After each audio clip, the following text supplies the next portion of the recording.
सुझाव देते हैं।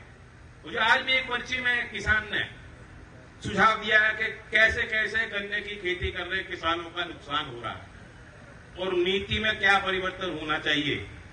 भावी अभी घोषित नहीं है, हाथ उठा रहे आप, बहुत समझदारी की बात है उसमें, मैं उसको गंभीरता से लूंगा। तो ये आप अपनेपन नहीं, अपना अधिकार समझते हुए, मैं दुनिया की नजर में मंत्री हो सकता हूं, आपकी नजर में बेटा और भाई हूं। मैं यही कहूंगा कि उपचुनाव है, हमें और आपको और ख्याल रखना है कि हमारी कोई भी वोट खराब ना हो। हमारा जिनसे मुकाबला है वो तो चाह ही नहीं रहते कि आपकी वोट गिर पाए। जो पीडीए की बात करते हैं, पीडीए का फुल फॉर्म है पर्सनल डेवलपमेंट ऑफ एरा गैरा। अब गैरों के क्या करोगे? जो गैल है उनका ख्याल रखो।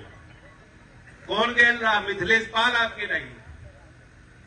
अब चौथी बार किसके सिंबल पे लड़ रहे हैं चुनाव? लोकदल, राष्ट्रीय लोकदल के हैंडपंप के चुनाव चिन्ह पे चौथी बार मैदान में आई है। इन्हें मायूस मत करना। ये उम्मीदवार मेरी नहीं है, ये उम्मीदवार मेरी नहीं है, जयंत की नहीं है। ये उम्मीदवार चौधरी अजीत सिंह जी की बनाई हुई है। चौधरी अजीत सिंह जी ने खड़ा किया था इनको आपके बीच, और उन्हीं की छत्र छाया में बार बार इन्होंने मौका मिला, चुनाव हारी, तब भी उन्होंने मेहनत करी। 2.5 साल में आपने जिता दिया और 2.5 साल का जो अगली किस्त आपसे मांग रहे हैं।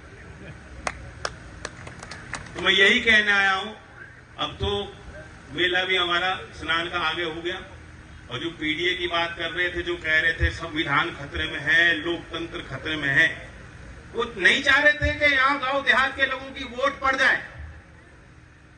उन्हें अच्छी तरह भली भांति मालूम है कि गंगा स्नान में कौन लोग जाते हैं, गांव के लोग, साधारण लोग। पहले तो बहुत बड़ी प्रथा थी, बैल वैल सजा के पूरी लेके चलते थे। हमारा तो यही पर्यटन भी है, यही आस्था भी है, यही धर्म है, यही परंपरा लंबी रही। तो क्यों उन्होंने विरोध किया इस बात का? मैंने देखा कि उन्होंने, अखिलेश जी ने ट्वीट किया कि ये तो डर गए इसलिए चुनाव की तारीख हटा दी। वो ये भी कह सकते थे कि अच्छा निर्णय लिया। एक तरफ आप कह रहे हो संविधान खतरे में है, और दूसरी तरफ जो संवैधानिक संस्था है चुनाव आयोग, रोज उसको कटघरे में आप खड़ा करते हो। चुनाव में भी हारा था, चौधरी अजीत सिंह भी चुनाव हारे थे। एक बार उन्होंने जो है पोलिंग, जब काउंटिंग हो रही थी, काउंटिंग के बाद निकल के उन्होंने ये नहीं कहा कि रिकाउंटिंग कराओ या ये कराओ या चुनाव है, उन्हें क्या कर दिया, कभी नहीं कहा उन्होंने। बताओ, आप सब लोग गवाह हो, नहीं कहा उन्होंने, स्वीकारा निर्णय ठीक है। और दूसरी तरफ वह लोग हैं जो बार बार हार भी रहे और हार मानने को तैयार नहीं। जो गंगा स्नान में लोग जाना चाह रहे हैं, उस परंपरा का भी सम्मान नहीं करते, उस परंपरा को भी कभी आदर नहीं करते, अनादर कर रहे हैं वो लोग जो कह रहे हैं कि क्यों तारीख टल गई। तारीख इसलिए टल गई कि मीरापुर के गांव की वोट वहां पड़ जाए बक्से में, ईवीएम में। जो ईवीएम में आप जिस ईवीएम को गाली देते हो और उस ईवीएम के लिए वोट मांगते हो, आप नहीं चाहते थे कि गांव देहात के लोग, उनकी वोट वहां पड़ जाए। आप चाह रहे थे उस स्नान में व्यस्त रहें और यहां से हम चुनाव पे कब्जा कर लें।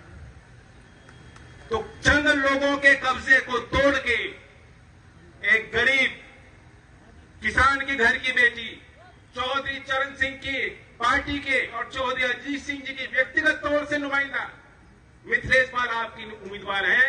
इन्हें भारी वोटों से इन्होंने जब जीती थी, वो भी बाय इलेक्शन था, इनकी किस्मत है बाय इलेक्शन की एक्सपर्ट, लेकिन तब वोट मिली थी, कितनी मिली थी?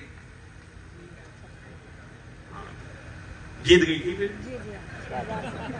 अब तो दुगनी करनी पड़ेगी। अब मैं ये नहीं बता रहा कितनी मिली थी, हिसाब आप लगा लेना। मैं ये चाह रहा हूं दुगनी मिलनी चाहिए, दुगनी की बात कर रहा हूं, दुगनी दे दोगे। धन्यवाद।